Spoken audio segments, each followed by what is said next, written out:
राज्यामधील एक्झिट पोलचे अंदाज हे महायुतीच्या बाजूने दिसतात। राज्यामधील 48 पैकी 9 मतदारसंघांमध्ये टाईट फाईट दिसते। एक्झिट पोलच्या अंदाजानुसार 9 मतदारसंघांमध्ये तुल्यबळ लढती आपल्याला बघायला मिळतात।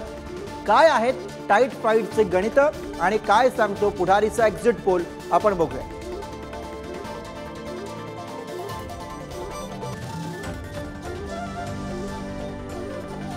राज्यामधले एक्झिट पोलचे अंदाज हे महायुतीच्या बाजूने दिसत आहेत। राज्यापैकी 48 पैकी 9 मतदारसंघांमध्ये आपल्याला टाईट फाईट दिसते।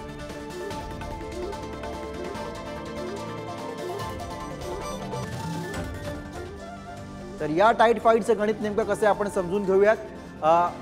उज्ज्वल निकम आणि वर्षा गायकवाड यांच्यामध्ये उत्तर मध्य मुंबईमध्ये ही लढत आहे। भाजप विरुद्ध काँग्रेस अशी लढत आणि इथे प्रामुख्याने आपल्याला 2 तुल्यबळ प्रतिस्पर्धी एकमेकांच्या समोर दिसत आहेत। त्यामुळे अर्थातच ही एक टाईट फाईट ज्याकडे महाराष्ट्राचं लक्ष आहे।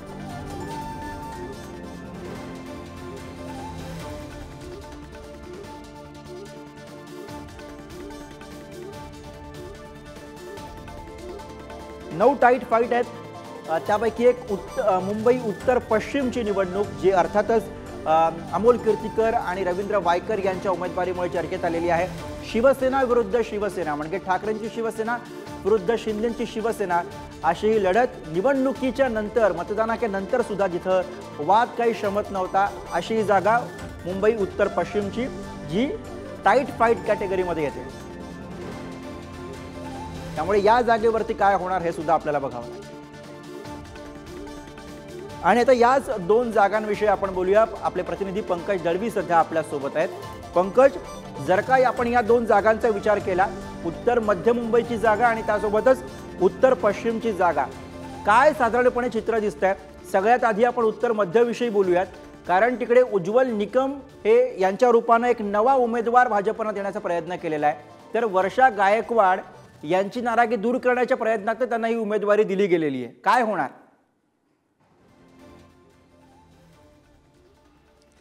गुरु, उत्तर मध्य या मतदारसंघाविषयी बोलायचं झालं तर तिकडे दोन्ही उमेदवारांच्या नावाची घोषणा जी आहे ते उशिरा करण्यात आली।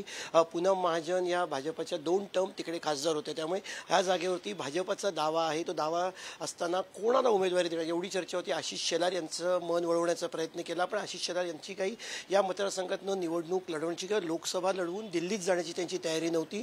त्यामुळे भाजपसमोर पेच होता की नक्की कोण उमेदवार द्यायचा। त्याच्यामध्ये उज्ज्वल निकम हे नाव समोर आलं आणि काँग्रेसमध्ये सुद्धा त्यावेळी तशीच अडचण होती की इकडनं कोण उमेदवार द्यायचं, कारण दक्षिण मध्यमधून उमेदवारी मिळाली नाही। मग वर्षा गायकवाड नाराज होत्या।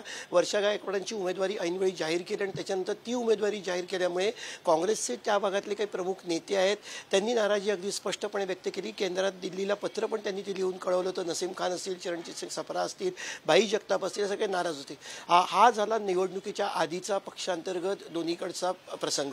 मात्र त्याच्यानंतर आता निवडणूक जाहीर झाल्यानंतर मताचं पोलरायझेशन कसं होतंय, मताचं ध्रुवीकरण कसं होतंय याविषयी या बाबतीमध्ये अनेक गोष्टी अवलंबून आहेत। जसं तू म्हणाला तसं टफ फाईट मुंबईतली असलेला हा पहिला मतदारसंघ आहे।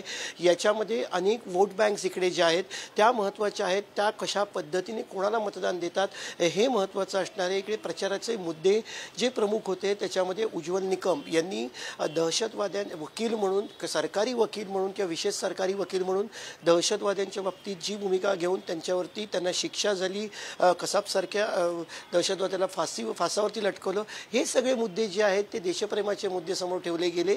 तर वर्षा गायकवाड यांच्याकडून स्थानिक असल्याचा, एवढे वर्ष या भागात काम केल्याचा मुद्दा ठेवला गेला। त्यामुळे याच्यामध्ये नक्की कोण जिंकतं हे पाहणं तितकंच महत्त्वाचं असणार आहे। एक्झिट पोलमध्ये उज्ज्वल निकम यांचं पारडं जड दाखवत जरी असले तरी निवडणुकीनंतर अंडरकरंट नक्की काय आहे हे गुरु तितकंच महत्त्वाचं असणार आहे। कारण या मतदारसंघामध्ये असे अनेक भाग आहेत जिथे काही कमिटेड वोटर्स आहेत, काँग्रेसचे कमिटेड वोटर्स आहेत।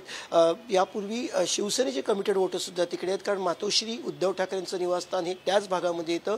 त्यामुळे शिवसेनेचे सुद्धा काही कमिटेड वोटर्स आहेत। त्यामुळे ह्या दोघांची मतं ही एकत्र आली तर काही वेगळं घडू शकतं का? राष्ट्रवादी काँग्रेस शरद पवार गटाची मतं आहेत।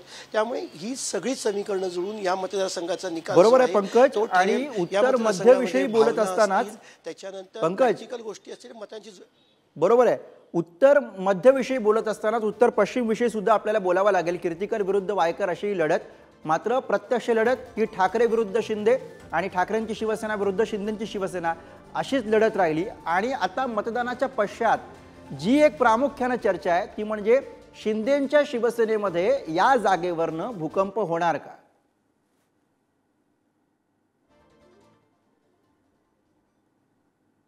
ही जागा जी आहे उत्तर पश्चिम ही थोडंसं अमोल कीर्तीकर यांच्या बाजूनी झुकत असल्याचं सगळ्याच एक्झिट पोलमध्ये सांगितलेलं आहे। रवींद्र वायकर एकनाथ शिंदे यांच्या शिवसेनेतून आलेले आहेत। काही दिवसांपूर्वी निवडणुकीच्या साधारणतः फेब्रुवारी महिन्यापर्यंत, निवडणूक मे महिन्यात झाली, फेब्रुवारी महिन्यापर्यंत रवींद्र वायकर हे उद्धव ठाकरे यांच्या शिवसेनेत होते। त्यामुळे खरं तर ही वायकर विरुद्ध कीर्तीकर याच्यापेक्षा ठाकरे विरुद्ध शिंदे अशी प्रमुख लढत आहे। सुरुवात सुद्धा खूप ज्याला म्हणू शकतो आपण इंटरेस्टिंग या भागातली झाली। अमोल कीर्तीकरांची उमेदवारी सरळ 1 ते 1.5 महिना 2 महिन्याआधी उद्धव ठाकरे यांनी वर्सोवाच्या सभेत जाहीर केली होती। त्यामुळे अमोल कीर्तीकर प्रचाराला लागले, प्रत्यक्ष अप्रत्यक्षपणे भेटीगाठी सुरू होत्या, ग्रुप मिटिंग्स त्यांच्या सुरू होत्या। तुलनेनं रवींद्र वायकर यांची उमेदवारी अत्यंत ऐनवेळी जाहीर झाली। त्याच्या आधी नक्की त्यांना मिळणार का, संजय निरुपम असतील, काही चित्रपट अभिनेते असतील, या सगळ्यांची नावं चर्चेत होती। मात्र अखेर रवींद्र वायकर यांना उमेदवारी दिली, ती त्यांच्या मर्जीने दिली की त्यांना लढायला लावलं, हा प्रश्न सुद्धा या निवडणुकीच्या दरम्यान उपस्थित झाला। कारण रवींद्र वायकर यांनी एक विधान केलं होतं की जेल की पक्षप्रवेश, या दोन गोष्टी होत्या, म्हणून मी पक्षप्रवेश केला। त्यामुळे ही त्यांच्या मनाविरुद्ध उमेदवारी दिलेली आहे किंवा राजकीय अपरिहार्यता म्हणून त्यांना या निवडणुकीच्या रिंगणात उतरावं लागलंय का वायकरांना, हे तितकाच हा प्रश्न सुद्धा महत्त्वाचा आहे। अर्थात निवडणुकीच्या काळात अमोल कीर्तीकरांचं आणि जोगेश्वरीमधून, विशेषतः गुरु सांगेन की जोगेश्वरीमधून रवींद्र वायकर, जर का आपण बघितलं नॉर्मली जेव्हा असा एखादा नेता आमदार जातो तर त्या भागातले नगरसेवक, तिकडचे प्रमुख प्रतिनिधी, तिकडचे प्रमुख पदाधिकारी त्यांच्यासोबत जातात। मात्र रवींद्र वायकर यांच्या पक्षप्रवेशाच्या वेळी हे चित्र दिसलं नाही। रवींद्र वायकर, त्यांची पत्नी मनीषा वायकर यांच्यासह त्यांची कुटुंबीय आणि 1-2-4 मोजके पदाधिकारी किंवा कार्यकर्ते सोडले तर त्यांच्यासोबत कोणी गेलं नव्हतं। त्यामुळे रवींद्र वायकर यांचा जो मूळ, जो त्याला आपण बालेकिल्ला म्हणू शकतो किंवा कोर एरिया म्हणू शकतो,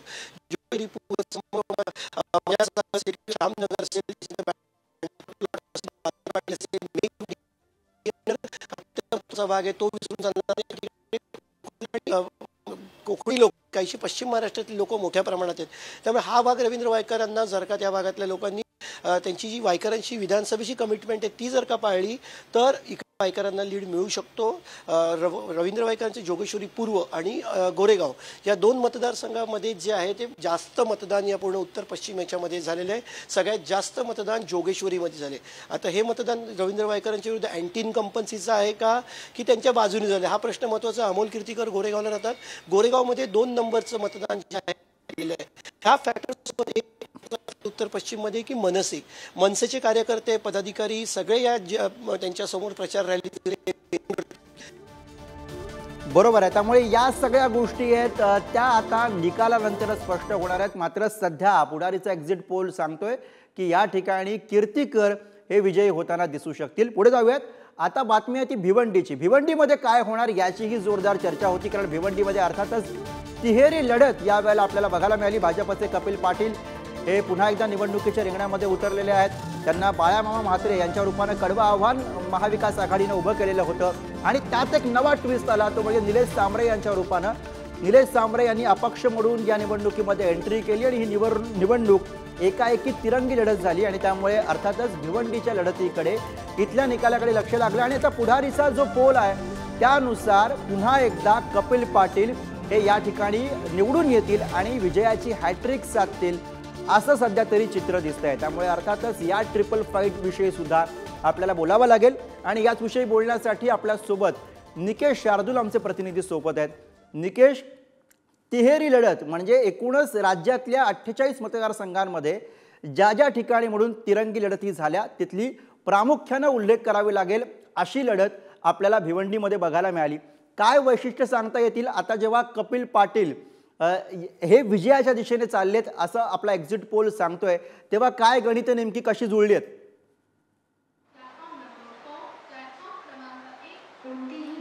नक्कीच गुरु, भिवंडी मतदारसंघासाठी आपण जर पाहिलं तर महायुतीकडनं कपिल पाटील आणि महाविकास आघाडीकडनं जर पाहिलं तर सुरेश उर्फ बाळामामा म्हात्रे या दोघांमध्ये लढत होती। मात्र आता अपक्ष उमेदवार निलेश सांबरे हे देखील त्या ठिकाणावर निवडणुकीच्या रिंगणात पाहायला मिळाले। ही रंगत जी आहे तिहेरी लढत असली तरी खरी लढत जी आहे ती बाळामामा म्हात्रे आणि कपिल पाटील यांच्यामध्ये पाहायला मिळणार आहे। कपिल पाटील हे 2 टर्म त्या ठिकाणाहून खासदार राहिलेले आहेत। केंद्रीय राज्यमंत्री म्हणून त्यांच्या राज्यमंत्रीपद जे आहे त्यांनी भूषवलेलं आहे। त्यामुळे ह्याचा फायदा जो आहे तो कपिल पाटील यांना नक्कीच होणार आहे। त्याचबरोबर कपिल पाटील यांच्या प्रचारासाठी थेट प्रधानमंत्री नरेंद्र मोदी असतील, मुख्यमंत्री एकनाथ शिंदे असतील, देवेंद्र फडणवीस यांनी देखील त्या ठिकाणाहून येऊन प्रचार केलेला आहे। त्यांचा मतदारसंघ जो आहे तो मोठा आहे, त्या ठिकाणी कुणबी आणि मुस्लिम वोटर्स जे आहेत ते मोठ्या प्रमाणात आहेत आणि हे कपिल पाटील यांच्या सोबत असल्याचं चित्र जे आहे त्या संपूर्ण निवडणुकीच्या प्रचारादरम्यान जे आहे ते पाहायला मिळालं। तर बाळामामा म्हात्रे यांच्या प्रचारासाठी खुद्द शरद पवार हे देखील आले होते। तसंच दिल्लीचे मुख्यमंत्री अरविंद केजरीवाल यांनी देखील बाळामामा म्हात्रे यांच्यासाठी प्रचार सभा जी आहे ती घेतलेली आहे। तर निलेश सांबरे यांच्या प्रचाराच्या माध्यमातून देखील निलेश सांबरे यांनी मोठे शक्ती प्रदर्शन जे आहे ते केलेलं आहे। गेली अनेक वर्ष कपिल पाटील ह्या मतदारसंघाचं नेतृत्व करतायत, अनेक मतदारांशी ते जोडलेले आहेत। त्यामुळे ही निवडणूक कपिल पाटील यांना कुठेतरी सोपी जाते। मात्र बाळामामा म्हात्रे यांना देखील मोठा पाठिंबा जो आहे तो त्या ठिकाणाहून मिळालेला पाहायला मिळतोय। त्यामुळे ही जी भिवंडी लोकसभेची जी निवडणूक पाहिली तर ही तिहेरी रंगत लढत असलेली जर पाहिली तर दोघांमध्ये जी आहे ही रंगत खऱ्या अर्थाने जी आहे ती दिसून येणार आहे। मात्र जर आपण एक्झिट पोल जर पाहिला तर कुठेतरी कपिल पाटील यांचं वर्चस्व जे आहे ते मोठ्या प्रमाणात दिसून येतं। त्यांचं मताधिक्य जे आहे ते खऱ्या अर्थाने जे वाढताना आपल्याला या निवडणुकीत तरी पाहायला मिळणार आहे। अर्थात त्यामुळे 4 जूनला नेमकं काय चित्र स्पष्ट होतं याकडे भिवंडीकरांचं सुद्धा लक्ष लागलेलं असणार आहे। धन्यवाद निकेश या सगळ्या विश्लेषणासाठी। आता पुढे जाऊयात, बातमी आहे ती शिरूरची। शिरूरमध्ये काय होणार याचीही महाराष्ट्रामध्ये अगदी निवडणूक जाहीर झाली तेव्हापासून चर्चा होती, कारण अमोल कोल्हे तिकडचे विद्यमान खासदार यांना पुन्हा एकदा शिवाजीराव आढळराव पाटील यांनी आव्हान दिलेलं आहे। आणि त्यासोबतच एक वैशिष्ट्य या निवडणुकीचं सांगता येईल ते म्हणजे हे दोन्ही उमेदवार मागच्या वेळेला सुद्धा एकमेकांचे प्रतिस्पर्धी होते, या वेळेला सुद्धा ते प्रतिस्पर्धी म्हणून एकमेकांच्या समोर उभे ठाकले।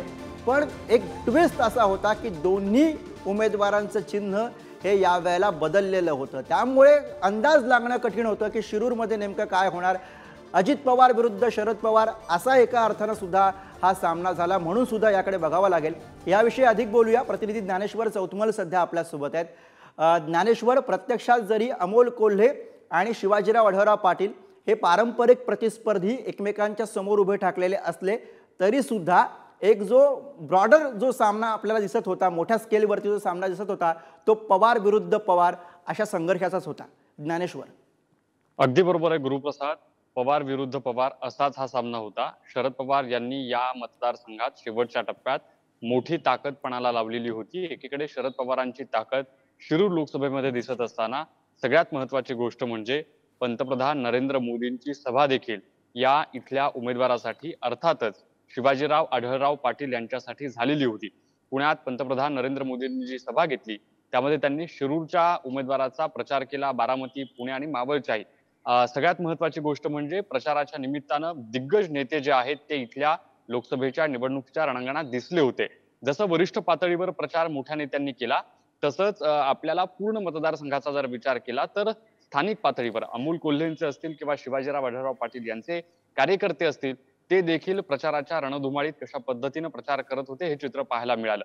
सगळ्यात महत्वाचा जो दुसरा मुद्दा आहे तो म्हणजे यंदा चिन्ह जे बदललं गेलं, अर्थात अमोल कोल्हे यांचंही चिन्ह बदललं गेलं। ते तुतारीच्या चिन्हावर निवडणुकीला उभे ठाकलेले होते आणि शिवाजीराव आढळराव पाटील यांनी देखील अजित पवारांच्या राष्ट्रवादीत प्रवेश करून घड्याळ चिन्हावर ही निवडणूक लढवलेली होती। त्यामुळे चिन्ह बदलाचा जो परिणाम आहे तो दोघांच्याही बाबतीत सारखाच आहे।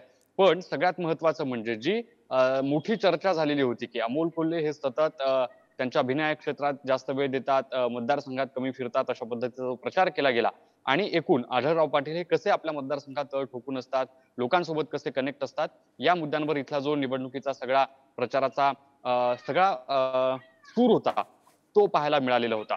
जो पुढारीनं सर्वे केलेला आहे अत्यंत अटीतटीचा असलेला हा सामना आहे आणि या सामन्यामध्ये पुढारीनं जो सर्वे केला यामध्ये जे इथले तुतारी चिन्हावर लढलेले शरद पवारांच्या राष्ट्रवादीचे जे उमेदवार आहेत अमोल कोल्हे ते विजयी होतील अशा पद्धतीची शक्यता व्यक्त केली जाते आहे। सगळ्यात महत्वाचं म्हणजे इथे जी पक्षफुटीची पवारांची जी सगळी चर्चा होती, जी सहानुभूतीची लाट होती ती अमोल कोल्हेंना यावेळी उपयोगात येते का अशा पद्धतीचं वातावरण निर्माण झालेलं होतं। कारण पक्ष फुटला, पवार कुटुंबियांमध्ये फूट पडली आणि त्यानंतर अजित पवार हे शरद पवारांसोबत राहिले नाहीत, मात्र अमोल कोल्हे हे शरद पवारांसोबत राहिले आणि अशा संकट काळात शरद पवारांना साथ दिल्यामुळं शिरूरच्या लोकसभेच्या या इथल्या सगळ्या नागरिकांनी मतदारांनी बरोबर आहे, कौल बरोबर जो आहे. आणि आहे पवारांची प्रतिष्ठा पणाला लागलेली अशी ही जागा म्हणून अर्थात शिरूरकडे बघावं लागेल. आणि अशीच आणखी एक जागा आहे, ती म्हणजे ज्ञानेश्वर सातारा की जागा आहे, जिकडे उदयनराजे भोसले हे भाजपकडनं निवडणुकीच्या रिंगणामध्ये आहेत आणि दुसरीकडे शरद पवारांकडनं शशिकांत शिंदे हे निवडणुकीच्या रिंगणामध्ये आहेत. आणि तिकडे साताऱ्यामध्ये उदयनराजे हे विजयी होतील असा अंदाज आहे. साताऱ्यामध्ये शरद पवारांची तुतारी वाजणार नाही असा अंदाज सध्या पुढारीच्या एक्झिट पोलमधनं समोर येतो आहे. आणि याच विषयी आपण ज्ञानेश्वर यांच्याशी बोलूया. ज्ञानेश्वर, तुतारीला धक्का बसणार आहे, तुतारी साताऱ्यामध्ये वाजणार नाही आहे असं पुढारीचा एक्झिट पोल सांगतोय.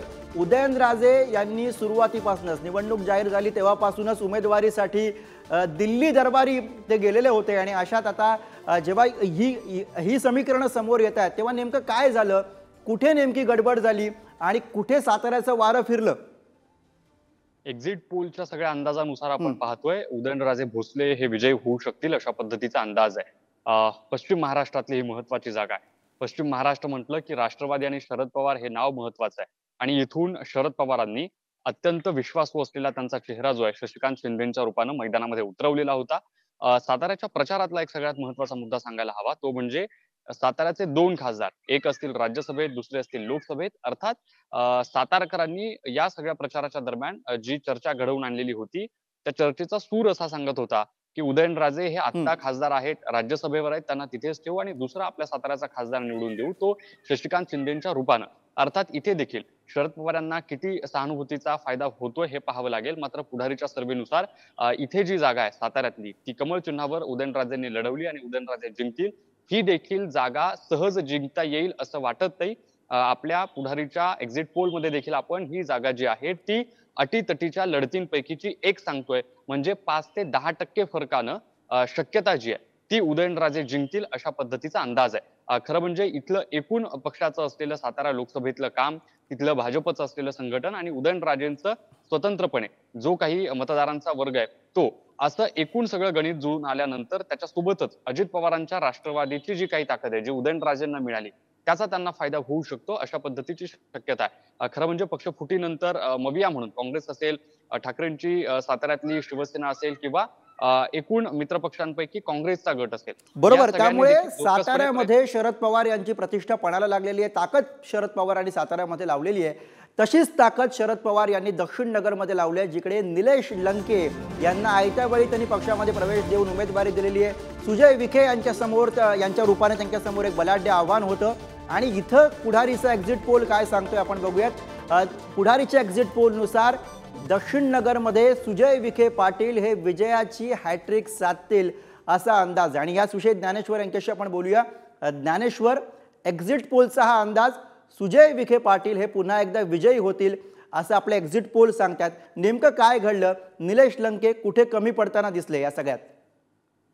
निलेश लंकेंनी त्यांची सगळी ताकद पणाला लावलेली होती. शरद पवार देखील शेवटच्या टप्प्यात त्या ठिकाणी तळ ठोकून होते. जोरकसपणे शरद पवारांनी प्रचारही केला. आपणच सगळ्यात अगोदर बातमी दिली होती. म्हणजे शरद पवारांनी सुरुवातीच्या टप्प्यात तर हे मान्यही केलं नव्हतं की आम्ही लंकेंचा पक्ष प्रवेश करून घेतोय, त्यांना उमेदवारी देतोय. पण सर्वप्रथम आपण पुढारी टीव्हीवर ही बातमी सांगितली होती की निलेश लंके हे शरद पवारांच्या राष्ट्रवादीकडून जागा लढवतील. ते खरंही झालं. निवडणूक देखील पार पडली. पण आता जे एक्झिट पोल हाती येतात त्यामध्ये सुजय विखे पाटील हे जिंकतील अशा पद्धतीची शक्यता आहे. अर्थात त्यामुळे पुढारीच्या एक्झिट पोल नुसार तरी सुजय विखे पाटील हे हॅट्रिक साधणारा दिसणार आहेत. मात्र हे सगळं चित्र जे आहे ते 4 तारखेला आपल्या सगळ्यांच्या समोर स्पष्ट होईल. धन्यवाद ज्ञानेश्वर या सगळ्या विश्लेषणासाठी. इथे अगदी छोट्याशा ब्रेकसाठी आपण थांबतोय. ब्रेकच्या पलीकडे आणखी काही अशा महत्त्वाच्या मतदारसंघांविषयी आपण बोलणार आहोत. बघत राहा पुढारी न्यूज.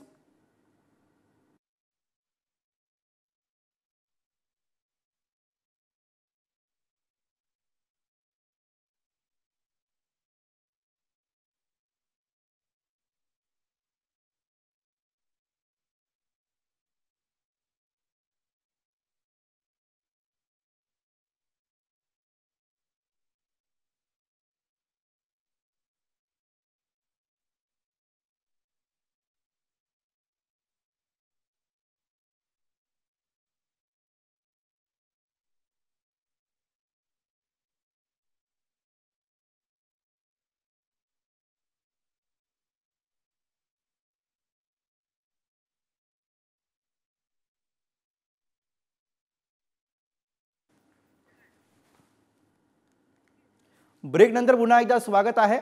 आता बोलूयात ते अमरावती, चंद्रपूर आणि त्यासोबतच इतर विदर्भातल्या प्रामुख्याने ज्याच्यावरती चर्चा होती त्या मतदारसंघांमध्ये काय घडणार। टीका टिप्पणीने चर्चेतल्या अमरावतीमध्ये कमळ फुलणार का? पोलनुसार अमरावतीमध्ये नवनीत राणा या जिंकतील असा अंदाज वर्तवण्यात आलेला आहे। त्यामुळे आता अमरावतीतील लढत ही यावेळेला सुद्धा चर्चेतली लढत होती आणि बळवंत वानखेडे त्याचबरोबर दिनेश बुब अशी तिरंगी लढत आपल्याला अमरावतीमध्ये बघायला मिळाली। त्यामुळे अमरावतीमध्ये सध्या तरी एक्झिट पोलनुसार नवनीत राणा यांचं पारडं हे आपल्याला जड दिसतंय। याच विषयी आपण बोलूयात आणि आपल्यासोबत आपले प्रतिनिधी यासोबत असणार आहेत। पण सगळ्यात आधी चंद्रपूरमधली अपडेट। चंद्रपूरमध्ये पोलनुसार सुधीर मुनगंटीवार यांना फटका बसताना दिसतोय। पोलनुसार चंद्रपूरचा गड धानोरकर राखतील अशी चर्चा आहे। त्यामुळे सुधीर मुनगंटीवार यांना धक्का बसेल असं बोललं जात आहे। प्रतिभा धानोरकर यांचा चंद्रपूरमधनं विजय होईल असा अंदाज एक्झिट पोलमधनं समोर येतोय। तर या दोन्ही जागांविषयी आपण बोलणार आहोत, पण त्यासोबतच यवतमाळची अपडेट बघूयात। यवतमाळमध्ये ठाकरेंची मशाल पेटण्याचा अंदाज वर्तवण्यात आलेला आहे। शिंदेंच्या धनुष्यबाणासमोर ठाकरेंची मशाल पेटण्याचा अंदाज आपल्याला यवतमाळमध्ये बघायला मिळतो। संजय देशमुख, शिवसेनेचे उमेदवार संजय देशमुख या ठिकाणी विजयी होतील असा अंदाज यवतमाळमधनं समोर येतोय। आणि याच विषयी आपण अधिक बोलूया। प्रतिनिधी जितेंद्र शिंगाडे सध्या विदर्भातनं आपल्या सोबत आहेत। जितेंद्र, विदर्भामधल्या काही टाईट फाईट म्हणून अर्थात या जागांचा उल्लेख करावा लागेल, मग अमरावती असेल, चंद्रपूर असेल किंवा मग यवतमाळ असेल, काय ग्राउंड लेवलला सगळी गणितं सांगतात?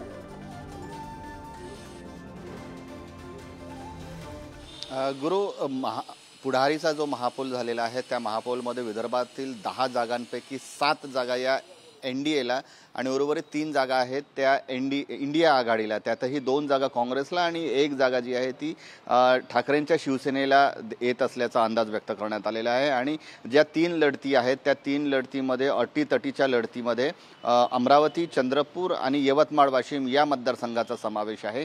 त्यातही जर अमरावतीचा विचार केला तर अमरावतीची जी निवडणूक आहे ती लक्षवेधी निवडणूक आहे, कारण येथील विद्यमान खासदार नवनीत राणा यांना निवडणुकीच्या पूर्वी भाजपमध्ये प्रवेश करण्यात आला आणि त्यांना भाजपकडून अधिकृत उमेदवारी जाहीर करण्यात आलेली होती। त्यापूर्वी ज्या गेल्या वेळी 2019 मध्ये त्या अपक्ष म्हणून निवडणूक लढलेल्या होत्या आणि त्याला राष्ट्रवादी काँग्रेसचे, जेव्हा एकीकृत राष्ट्रवादी काँग्रेस होते त्यांना समर्थन होतं। मात्र निवडणुकीनंतर त्यांनी भाजपसोबत जवळीक साधली आणि त्या यंदाच्या भाजपच्या अधिकृत उमेदवार ठरल्या। त्याचबरोबर इथे जे बळवंत वानखेडे काँग्रेसचे उमेदवार आहेत ते देखील इथे मोठ्या प्रमाणात विद्यमान आमदार आहेत आणि त्यांनीही मोठ्या प्रमाणात प्रचार केलेला आहे। तिसरी आणि यामध्ये तिरंगी जी लढत होते ती की बच्चू कडूंचा प्रहार जनशक्ती पक्षांचे उमेदवार दिनेश बुब हे देखील या निवडणुकीत उभे आहेत। त्यामुळे इथे बरोबर आहे, अमरावतीमध्ये लढत ही तिरंगी लढत अशी आहे। त्यामुळे बच्चू कडू हे काही एक्झिट पोलचे आकडे मानायला सुद्धा तयार नाही, तशी प्रतिक्रिया त्यांनी दिलेली आहे। त्यामुळे सगळं चित्र जे आहे ते आता 4 तारखेला स्पष्ट होणार आहे। त्यामुळे आणखी थोडीशी प्रतीक्षा या सगळ्या निकालाचं चित्र स्पष्ट होण्यासाठी। धन्यवाद।